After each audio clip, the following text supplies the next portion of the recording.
Strategic incompetence. He can manage complex projects at work, remember sports statistics from a decade ago, and navigate intricate video game mechanics, but somehow he can't figure out how to load the dishwasher correctly. This is weaponized helplessness, and it's absolutely a choice. He does the task so poorly, so consistently wrong, that you eventually stop asking and just do it yourself. The clothes come out pink because he forgot to separate colors. The kids miss their appointments because he didn't know when they were. Dinner burns because he can't cook. And every single time, there's a sheepish apology followed by zero improvement. What's actually happening here is a calculated extraction from responsibility. By performing incompetence consistently enough, he trains you to stop delegating, stop expecting, stop asking. It's not that he can't, it's that the social and emotional cost of his failure is higher than just doing it yourself, and he knows it. This tactic works because it's wrapped in plausible deniability. He's not refusing to help, he's just bad at it. Except competence is situational, and somehow his incompetence only surfaces in domestic or emotional labor. The psychological toll is massive. You become the default for everything while he gets to be the fun parent, the relaxed partner, the one with free time and mental space. You're managing the household, the kids, the schedule, the emotional climate, and him. And when you finally crack from exhaustion, he'll suggest you're a control freak who won't let him help. The combat here is simple but uncomfortable. Stop compensating for his strategic failures. Let the appointment get missed. Let dinner be his responsibility and his failure. Make the consequences land on him, not you. He'll suddenly discover competence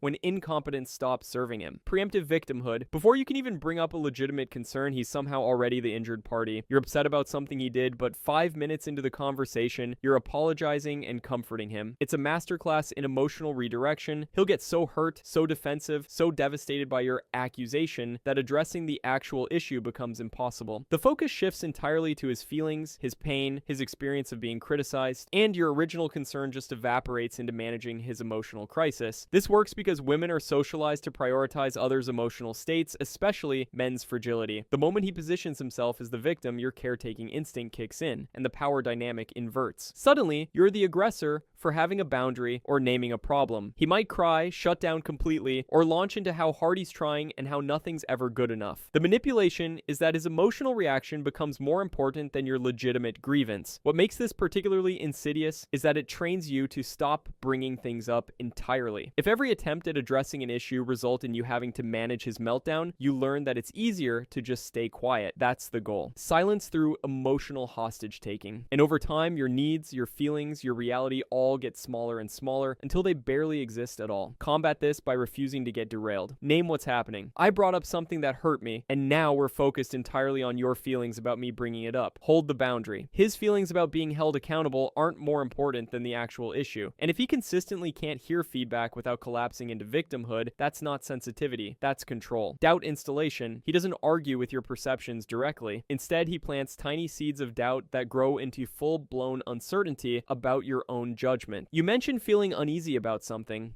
and he responds with just enough concern and curiosity to make you question yourself. Really? That's interesting. I didn't get that vibe at all. Or, are you sure? Because from where I was standing, it seemed totally different. It's not aggressive gaslighting. It's surgical. The brilliance of this tactic is its subtlety. He's not calling you crazy or wrong. He's just offering an alternative perspective that happens to contradict your direct experience. But he does it consistently, across multiple situations, until you stop trusting your own read on people, situations, and even your own emotions. You second guess everything. Did that person actually seem annoyed with you? Or are you being paranoid? Was his tone dismissive? Or are you being too sensitive? The constant questioning erodes your confidence from the inside out. This usually stems from a need to be the authority on reality. If you trust your perceptions, you might perceive him accurately, and that's threatening. So, he positions himself as the more rational, more objective observer, while you're emotional, reactive, overthinking. Over time, you defer to his version of events because you've been trained to distrust your own. The cost here is your internal compass. When you can't trust your own perceptions, you can't make decisions, set boundaries, or protect yourself effectively. You become dependent on external validation,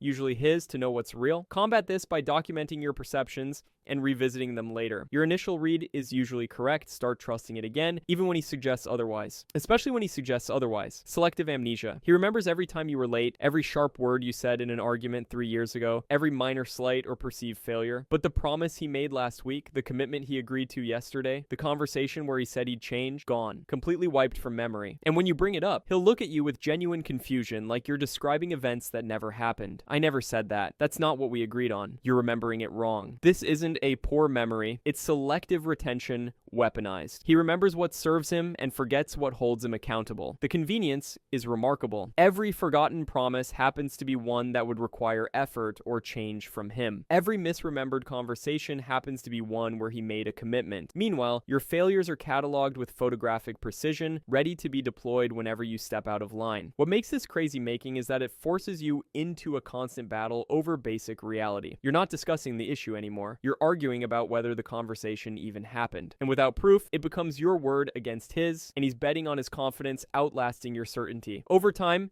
you start keeping records, screenshots, and written confirmations because you can't trust that agreements will be honored or even acknowledged. The psychological damage here is profound. You're constantly questioning whether you're misremembering, whether you're going insane, whether your version of events can be trusted. That's the point. If he can make you doubt your memory, he can rewrite history in real time. Combat this by trusting your memory and refusing to engage in endless debates about what was said. Keep records, if necessary. And recognize that someone who consistently can't remember his commitments but remembers all your faults isn't forgetful, he's strategic. By the way, if you're finding this helpful, I post content like this regularly. I'd appreciate it if you subscribed. Thanks. Concern trolling. He frames control and criticism as care. I'm just worried about you becomes the preamble to undermining your choices, your friendships, your career, your appearance. He's concerned you're working too much, spending too much time with friends, dressing too provocatively, not taking care of yourself, being too independent. Every concern is wrapped in language that sounds protective but functions as restriction. The manipulation here is that disagreeing with his concern makes you seem defensive or ungrateful. He's just looking out for you after all. How can you be upset about that? But look at what the concern actually does. It isolates you from support systems. It makes you second-guess choices that don't include him. It positions him as the arbiter of what's healthy or appropriate for you. His worry becomes the mechanism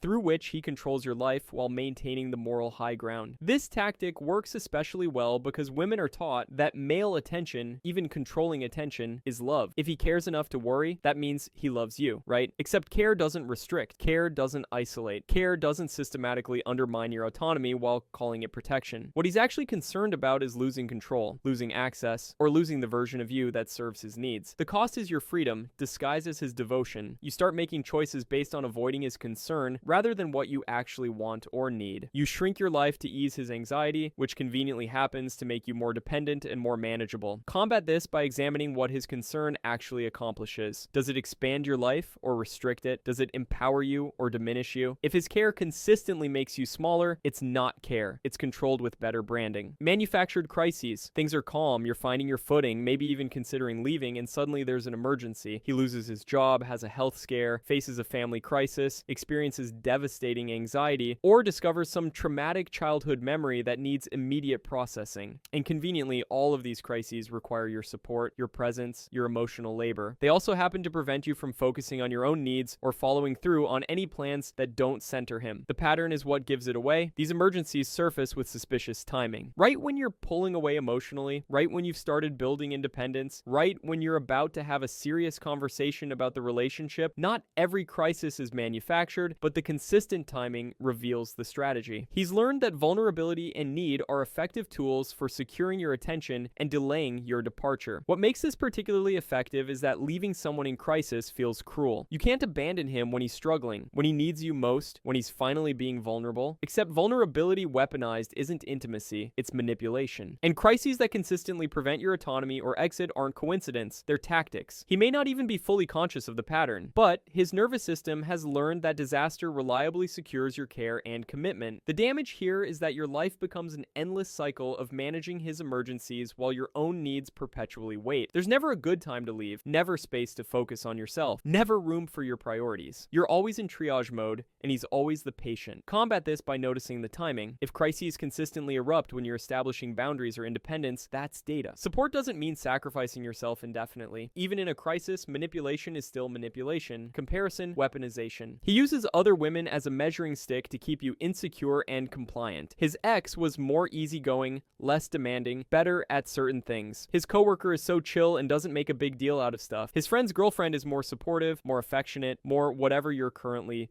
failing to be. The comparisons are never favorable to you, and they're always deployed strategically when you're asserting needs or setting boundaries. The message is clear: you're replaceable, and there are better options waiting. Other women wouldn't have your problems, your complaints, your standards. The manipulation works because it triggers competition and inadequacy. Instead of evaluating whether your needs are legitimate, you're trying to measure up to some phantom ideal woman who's conveniently perfect in all the ways you're not. You start performing to avoid comparison, moderating your needs, suppressing complaints. What's actually happening is that he's creating a fictional standard that justifies mistreatment. If other women would tolerate this behavior, then your refusal to tolerate it is the problem. If other women are more agreeable, then your disagreement is the issue. The comparison framework makes abuse look like preference, and boundaries look like character flaws, and it keeps you constantly trying to win a competition against women who either don't exist or exist only in a strategic retelling. The psychological impact is insidious. You internalize the idea that you're difficult, high maintenance, too much. You shrink your needs to avoid being compared unfavorably. You become hyper-aware of other women as threats and competitors rather than potential support. Combat this by recognizing that comparisons are manipulation tactics, not legitimate feedback. Any partner who routinely compares you unfavorably to others is showing you that he's more interested in control than connection. And those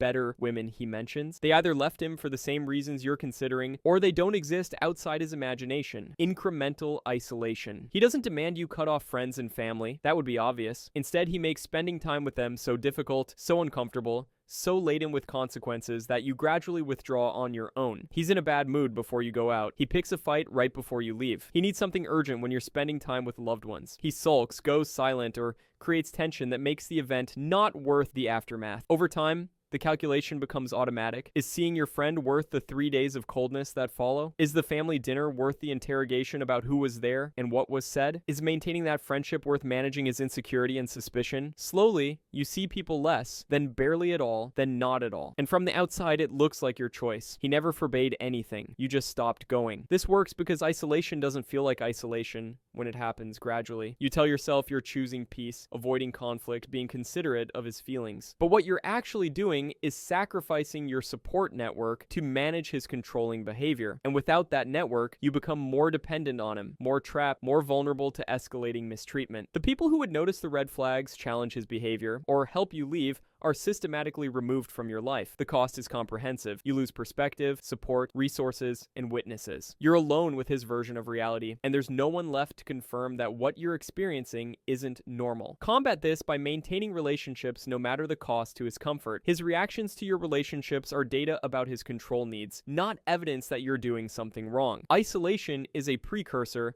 to escalation. If someone consistently makes connection with others difficult, they're preparing to abuse you without interference. Stay connected. It might save your life. If this resonated with you, consider subscribing so you don't miss future uploads. Thanks for watching.